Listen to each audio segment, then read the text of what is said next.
2024년 새해 첫 주일 신년 감사 예배에 오신 성도님들을 주님의 이름으로 환영합니다. 우리 서로 인사하겠습니다. 하나님의 은혜가 충만한 한 해 되시기 바랍니다. 한 번 더 크게 해볼까요? 하나님의 은혜가 충만한 한 해 되시기 바랍니다. 네, 그렇게 되게 하실 줄 믿습니다. 마지막 주일날은 하나님의 은혜 많이 받으셨죠? 이렇게 질문하면서 해도 좋을 것 같은데 그때 가서 결정하겠습니다. 삶으로 제가 어떤 질문을 할지 가르쳐 주시면 좋겠습니다. 이 한 해 우리의 삶의 우선순위가 온전한 예배, 온전한 말씀 생활이 되어서 하나님이 주시는 은혜와 복을 누리는 우리 강서중학교의 모든 성도님들 되시기를 소망합니다. 작년 12월 31일 한국교회 주요 교단이 이단으로 규정한 만민중앙교회 이재롱 목사가 사망했다는 소식이 있었습니다. 사실 그들이 교회라고 이름을 붙이고 스스로 목사라고 말을 하니 말하는 걸 어떻게 입을 틀어막을 수는 없지만 사실 교회가 아니죠. 목사가 아니죠. 죽은 얘기를 할 필요가 있겠는가 싶긴 하지만 그의 추악한 범죄가 세상에 드러났고 또 징역 16년을 선고받게 되었습니다. 복역을 하던 중에 대장암 말기로 건강 악화로 인해서 일시적으로 형이 집행 정지가 되어서 나왔다가 결국 죽음을 맞이하게 되었습니다. 마치 영원히 살 것처럼 건강을 보장한다고 이것저것 헛된 것을 말하고 또 소개했던 그는 스스로 자신의 생명을 어찌하지 못한 채 그렇게 모든 인생이 반드시 맞이하는 죽음을 맞이하게 되었습니다. 문제는 죽음 이후에 그 이후가 문제입니다. 인생에게는 한 번 생과 삶이 주어집니다. 그런데 한 번 주어지는 이 삶에 어떤 이들은 예수가 필요 없다고 하며 예수님을 알지 못한 채 살아가기도 하고 어떤 이들은 예수를 믿는다 하면서 예수의 이름으로 자기 영광을 위해 살기도 하고 그리고 참 심각한 일이죠. 어떤 이들은 자기가 스스로 예수가 되어 수많은 이단, 신천지를 비롯해서 수많은 이단 스스로 예수가 되어 그렇게 이 땅에서의 부귀영화를 가질진 몰라도 결국 어리석은 길을 가는 그런 이들도 있습니다. 무슨 말일까요?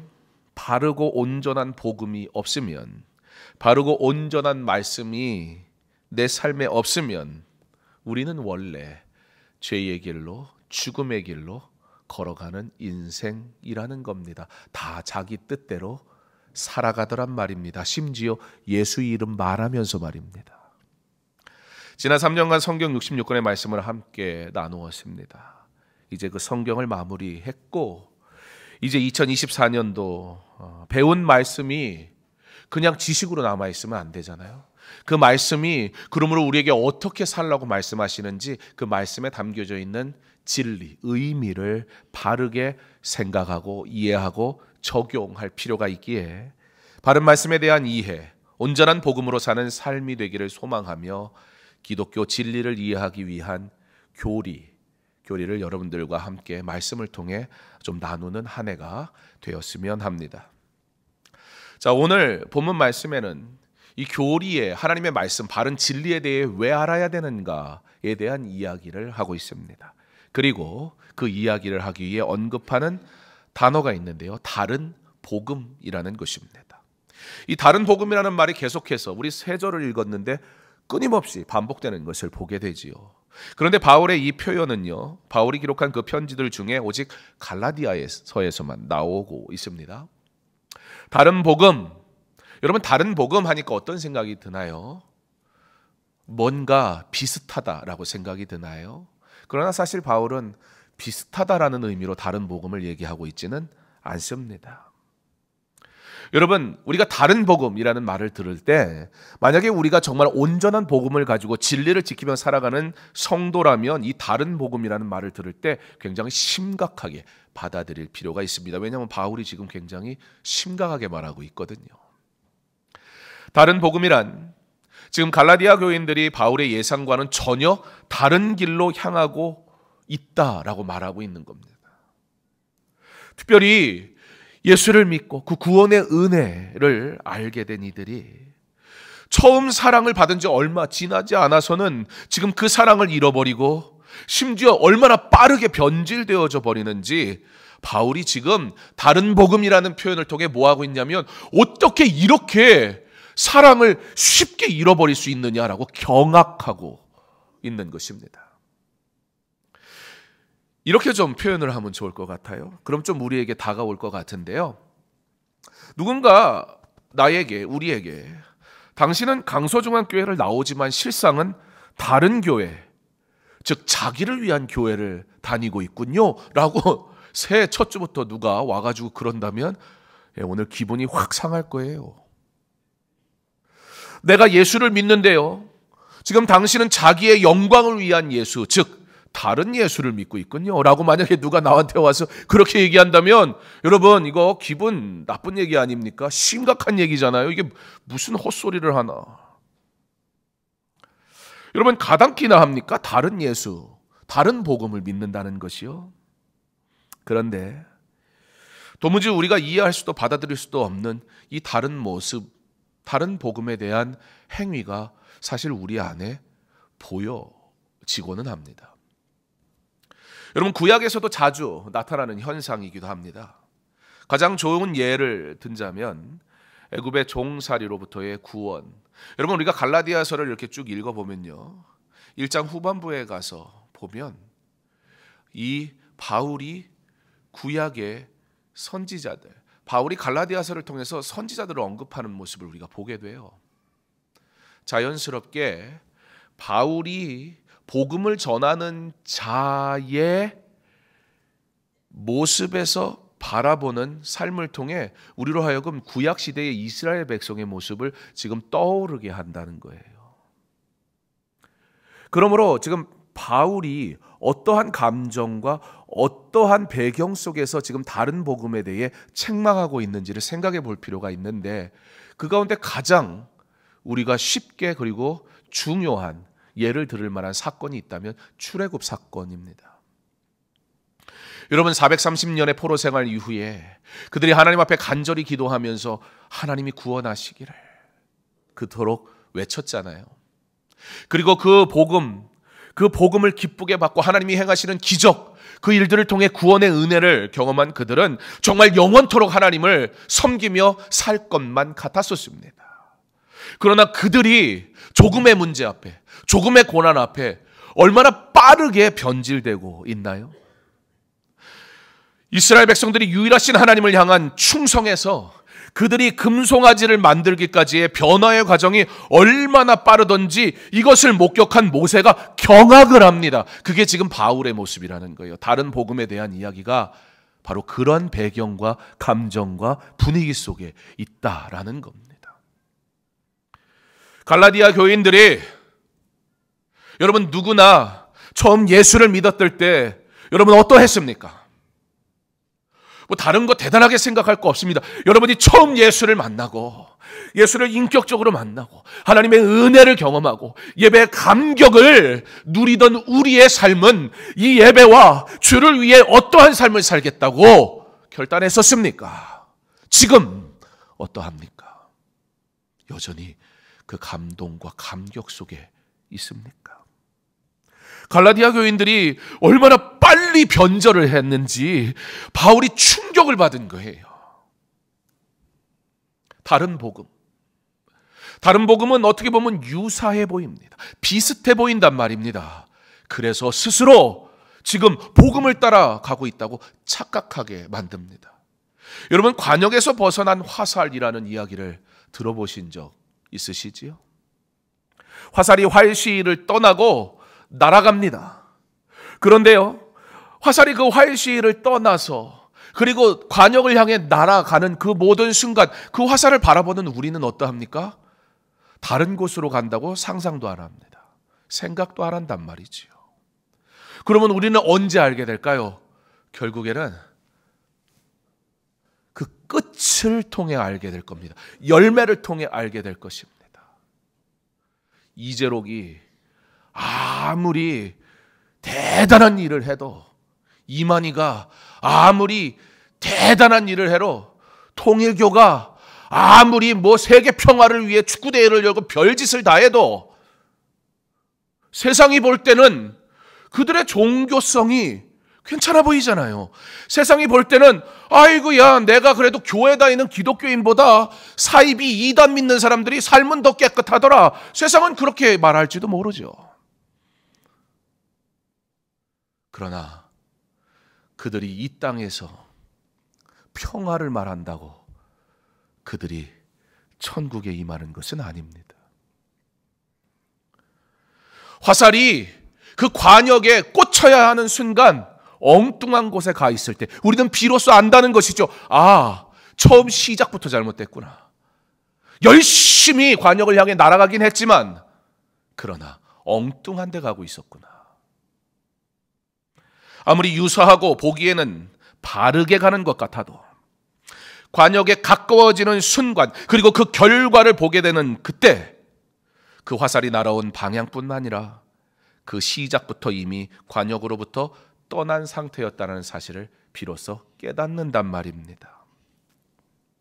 그런데요, 사실 그 시작부터 아는 사람이 있었습니다. 바로 화살을 쏘는 사람이었습니다. 여러분, 우리나라는 양궁을 잘하잖아요. 활의 민족이잖아요. 궁수가 탁 쏠 때 우리는 대한민국 양궁 나갔다 그러면 금메달 못 따면 욕하잖아요. 당연하게 생각한단 말이에요. 그래서 딱 했을 때 막 멋있어요. 그리고 탁 손에서 났을 때 샥, 여러분 화살이 날아가는 거 보셨습니까? 인생은 굴곡이 좀 있어야 되나 봐요. 요즘 카메라가 좋으니까 화살 날아가는 거 보면 어떻게 날아가요? 이러고 날아가요. 진짜로 아주 오도방정을 하면서 저놈에게 가서 맞을까 싶을 정도로 그러고 간다고요. 근데 신기하죠. 화살은 오도방정을 치는데 궁수가 바르게 간역을 했다면 반드시 명중하게 되어 있단 말이지요. 반대로 여러분, 그 궁수들이요 탁 이렇게 해가지고 탁 났을 때 이러는 경우가 있어요. 뭐 하는 거예요? 너무 잘 써서 감동 먹은 거예요? 아니요. 무슨 말이에요? 엉뚱한 데 쐈다. 자기는 알아요.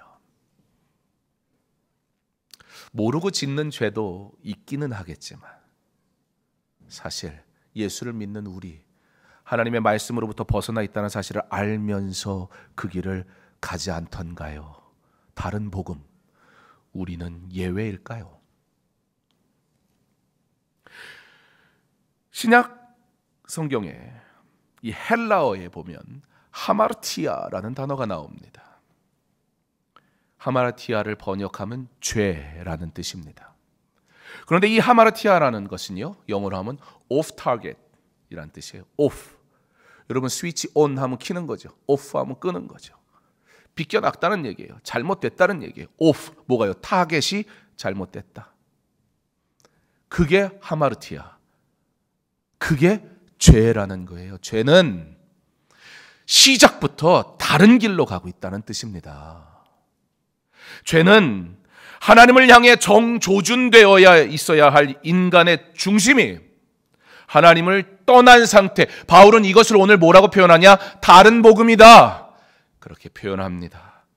그러니까 비슷하니까, 나름 열심히 하고 있으니까 그런 말들로 해결될 수 있는 문제가 아니란 말이에요. 화살이 아무리 열심히 날아가도 이미 그 시작부터 다른 방향을 조준하고 있었다면 그냥 끝이에요. 열심히 그래도 날아갔잖아. 그래도 노력했잖아. 구원해줘야 되는 거 아니야? 다른 방향을 위해 다른 복음을 따라 살아가 놓고 복음 없는 인생을 살아놓고 구원은, 명중은 바란다면 말이 안 되는 얘기지 않습니까? 그래서 바울은요, 오늘 굉장히 심각하게 얘기하는 거예요. 다른 복음에 대해서. 본문에서 바울이 말하는 다른 복음은 말씀으로부터 조금 벗어나 있다, 그런 의미가 아닙니다. 그러나 바울은 갈라디아 교인들에게 그들이 지금 하나님으로부터 떠나 있다라고 굉장히 격양된 목소리로 질책하고 있는 것입니다. 온전한 복음, 그리스도께서 우리에게 말씀하신 복음이 아니라면 다른 복음이라는 말을 하고 있습니다. 자유사회 아닙니까? 이 자유사회에서 사람들은 뭐라고 합니까? 자신의 종교적 견해를 표현할 자유가 있습니다. 얼마 전에, 며칠 전에 이 군에서 군목으로 일하고 있는 동기 목사님을 만날 기회가 좀 있었는데요. 딱 왔는데 전 잘 몰라서 뭐 계급 뭐냐고 물어보며 사는 사이는 아니니까 그냥 목사가 다지 뭐 그게 계급이 뭘 중요하겠습니까?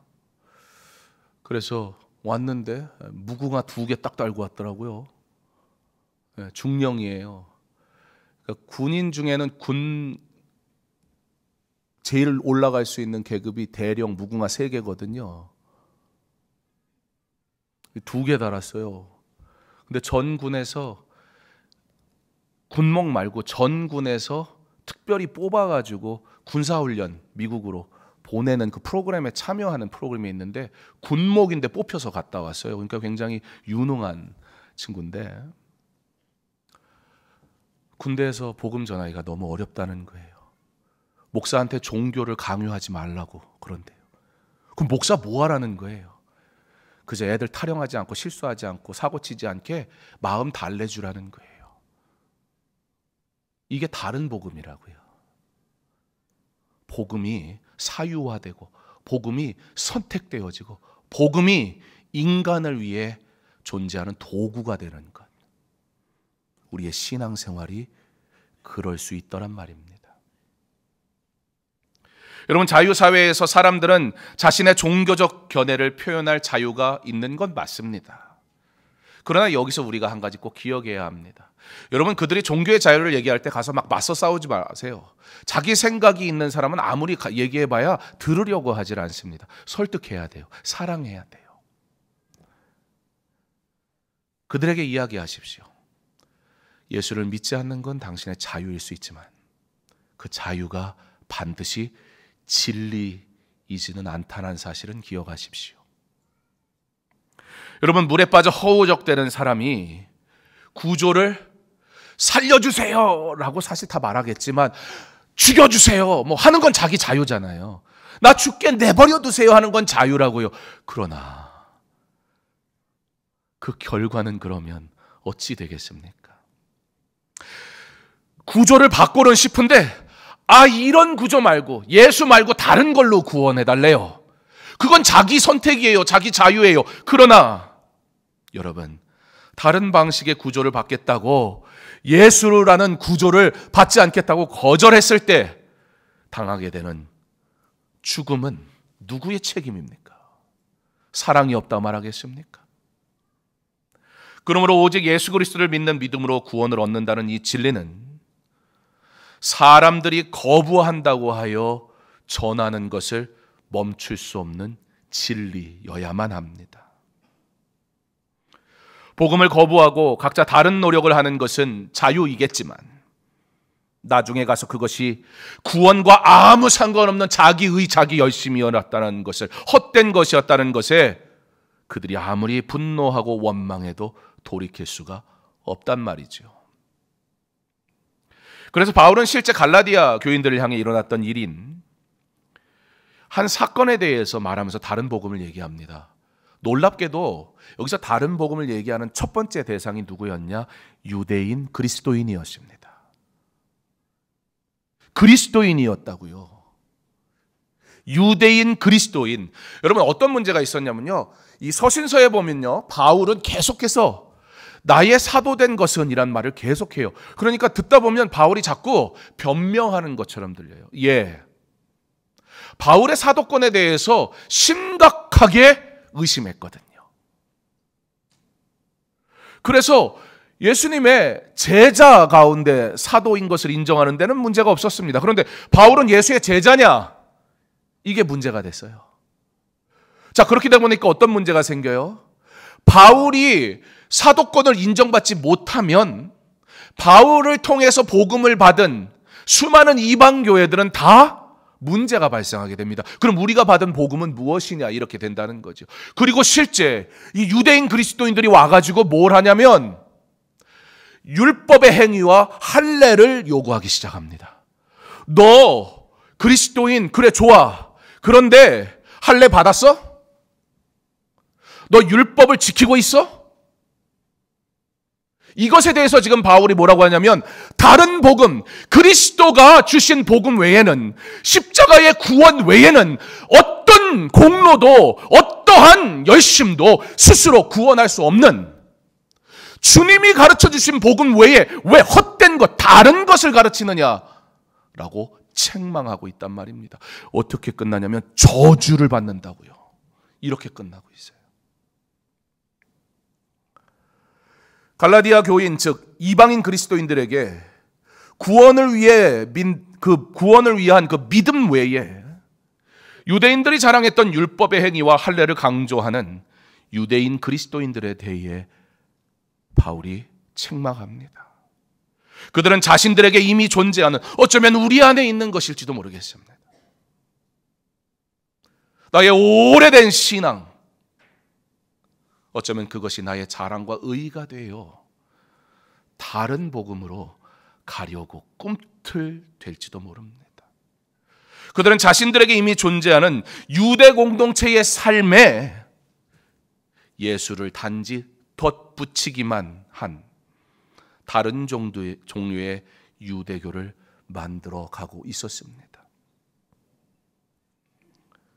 우리는 우리의 익숙한, 또는 우리가 욕망하는 그 삶은 여전히 그대로 남겨둔 채 2024년 우리가 시작했는데 여전히 내 안에 하나님보다 사랑하고 하나님의 영광보다 더 소망하는 나의 일들을 품은 채 예수의 이름만 덧붙이고 겉옷 입은 것처럼 입은 채 그렇게 이 한 해를 시작하고 있지는 않습니까? 나의 신앙 고백은 십자가의 도를 따라 그의 영광을 위하여 나도 기꺼이 십자가를 지는 삶을 사는 것이어야 하는데 여전히 예수의 십자가를 나의 영광을 위해 필요한 대로 선택하지는 않던가요?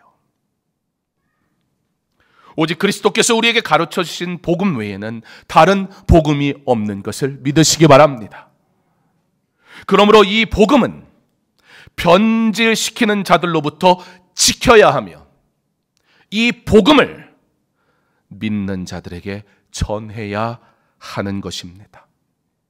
문제는 복음을 지키는 삶, 복음을 전하는 삶이 어떠할 것인지 우리가 바르게 이해하냐라는 것이지요. 여러분, 복음을 지킨다는 건 어떤 의미일까? 우리가 어떻게 복음을 지킬 수 있을까요? 복음을 지킨다는 말은 다른 말로 하면 복음의 순수성을 지킨다, 그런 뜻입니다. 오늘날 수많은 이단들의 관역을 벗어난 진리를 왜곡시키는 말들에 성도들이 현혹이 되곤 합니다. 진리, 말씀에 뿌리가 없으면 흔들린다고. 여러분, 신천지나 이단들이 누구를 노려요? 예수 좀 믿었다는 사람들 노려요. 똑똑하다고 자부하는 사람들 타겟이 됩니다. 말씀에 뿌리가 없는 사람은 신앙의 연수가 길어도 작정하고 잡아먹겠다고 달려드는 그들 앞에 그냥 뿌리채 뽑혀버린다고요. 하나님이 받으시는 제사를 변질시킨 가인의 길을, 제사장이 되려는 고라의 길을, 제사장 행세를 하려는 우시아의 길을, 무당식 예언과 점술에 빠지는 사울의 길을, 진리를 사욕의 수단으로 삼는 가롯 유다의 길을 가더란 말입니다. 주를 위해 섬기는 삶이 어느덧 자신의 섬김을 위해 예배가 존재하는 그런 삶을 살더란 말입니다. 누가 처음부터 교만하게 시작했겠습니까? 어느덧 너의 신앙의 연수가 내 의와 자랑이 되어지는 순간, 듣고 들었던 수많은 설교가 내 지식이 돼서 더 이상 감동으로 드려지지 않고 마치 또 다 아는 것처럼, 내가 하는 것이 의인 것처럼 살아가게 되는 그 순간, 우리는 성경에 나오는 예수의 이름을 방자하여 자기의 영광, 사욕의 길을 가는 숱한 사람들과 다를 바 없는 변질된 길로 가더란 말입니다. 말씀이 없으면 우리는 흔들립니다. 다시 온전한 복음으로 돌아오기 위해서 우리는 하나님의 말씀인 성경대로 믿고 성경대로 살고 성경대로 가르치기를 원합니다. 그래야 우리가 살고 그래야 다음 세대도 살 수 있는 것입니다. 온전한 복음으로 돌아오는 저와 여러분 되기를 간절히 소망합니다. 복음을 지키라는 것은 교회의 순결성을 지키라는 얘기입니다. 교회는 누구의 사유화된 것이 될 수가 없습니다.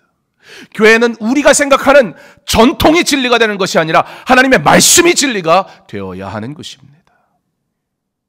그래서 성경은 교회에 대해 이야기할 때 그리스도는 신랑으로 교회는 신부로 묘사합니다. 아내나 남편이, 여러분 요즘에 잘 나가는 드라마들은 주로 뭘 다뤄요? 저는 유명한 여배우가 지휘를 하는 드라마를 한다고 그래가지고 사실 기대를 했어요. 야, 그래, 좀 자극적이지 않아도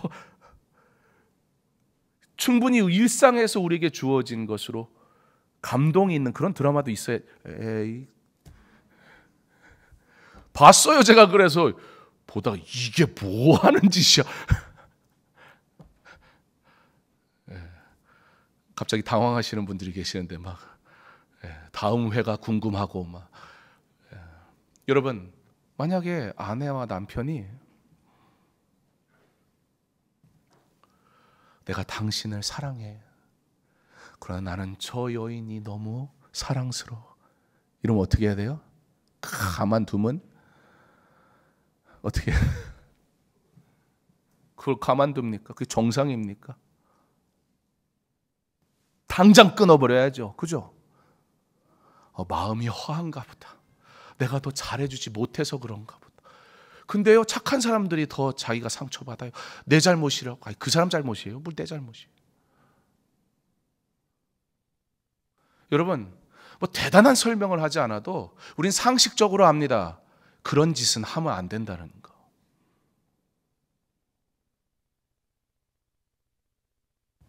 하나님은 우리를 참 잘 아세요. 그래서 하나님은 우리가 알아듣기 쉽게 설명을 하세요. 그리스도는 신랑으로, 교회는 신부로. 즉 우상 숭배, 하나님 외에 다른 신을 두는 것, 복음으로부터의 일탈, 다른 복음을 향해 가는 것, 그것은 뭐다? 간음이다. 구약의 선지서를 보면 하나님을 떠나 살아가는 이스라엘 백성에게 간음했다라고 그래서 표현하는 겁니다. 올바른 복음을 지키며 살지 않는 것은 그냥 부족하다, 문제가 있다, 의 수준이 아니라 죄란 말입니다. 이 심각성을 잃어버렸습니다. 오늘날 교회들은 현대판 우상들로 영적 간음을 행합니다. 세속신학, 신유신학, 은사신학, 무교회 신학, 앞으로 코로나 이후에 이 무교회에 대한 것들은 더 강해지겠죠. 그렇게 교회의 순결을 유린합니다. 신학은 보수적이어야 합니다. 보수라는 단어가 진리라는 의미가 아니라 신학은 보수 여겨야 합니다. 왜요? 신학은 말씀은 바뀔 수가 없는 거기 때문에 그런 거예요. 진리는 다른 것이 생겨날 수 없기 때문이에요. 그러다 보니까 심심해요. 익숙하면 따분해요.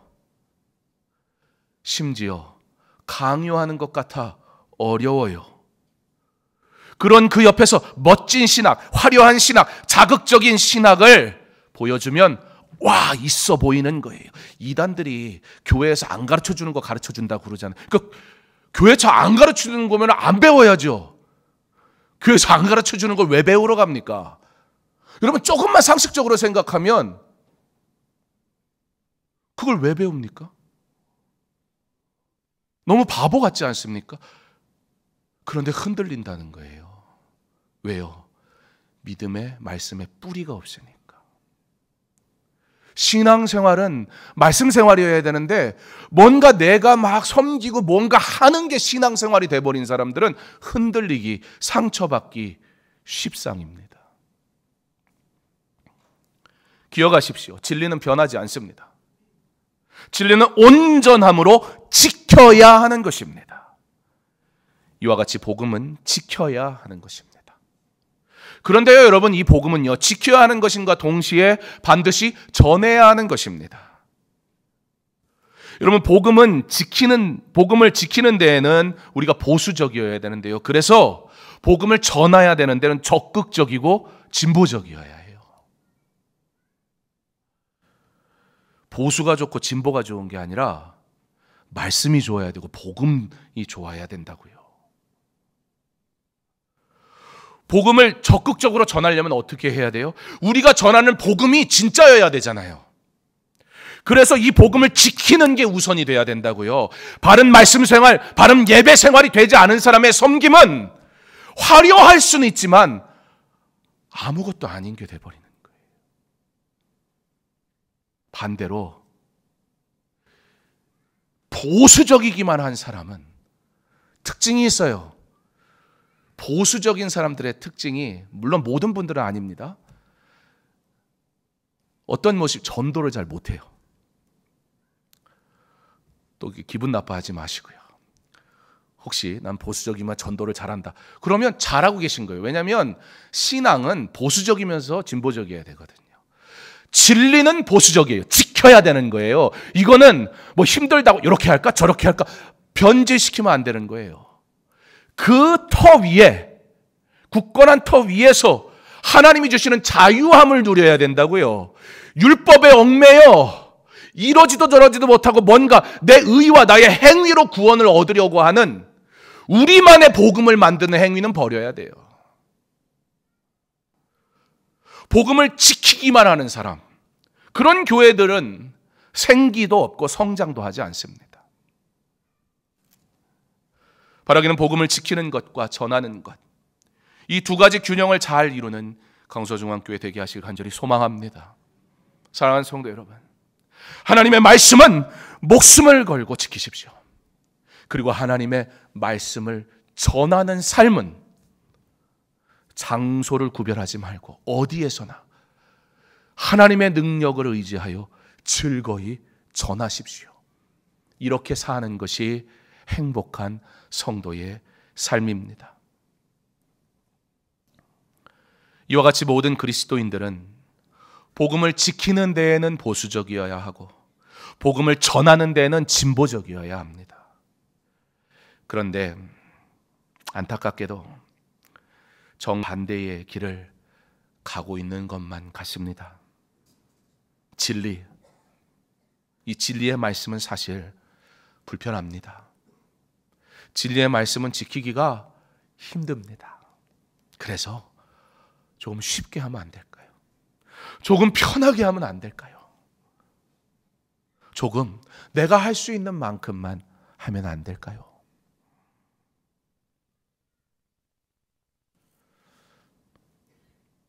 오히려 복음 앞에서, 하나님의 말씀 앞에선 자꾸 타협하려고 합니다. 아주 적극성을 띈다고요.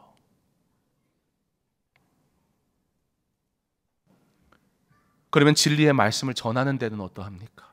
오히려 말씀을 전하는 데는 적극적이어야 하는데 너무 보수적이에요. 요즘은 그렇게 전도하면 안 된다고. 진리가 불편하게 들리는 건 당연한 거 아닙니까? 자녀가 부모의 교훈이 아름답게 들리면 얼마나 좋겠어요. 지혜가 없으니, 진리를 모르니, 삶의 경험이 없으니 하는 말 족족 왜 엄마는 이렇게 따분한 소리만 하냐고 할 겁니다. 그래서 멈추시겠습니까? 포기하시겠습니까? 내버려 두시겠습니까? 어떻게든 그걸 말 들어 이 녀석아 이러면 안 되고, 그 녀석이 말을 듣게 어떻게 하면 말 들을까? 어떻게 해요? 별 방법을 다 쓰잖아요. 부모가 되면 자녀 앞에서요, 좋은 것을 먹이기 위해서 막 애가 밥 안 먹으면 막 이러면서 애를 막 웃기고 막 이러면서 그 입에 집어넣는단 말이죠. 애가 밥을 안 먹는데, 어허, 이놈! 그럼 어떻게 해요? 으아! 아빠 싫어! 먹어야 된다는 사실은 죽었다 깨도 지켜야 되는 거예요. 안 그러면 죽는데.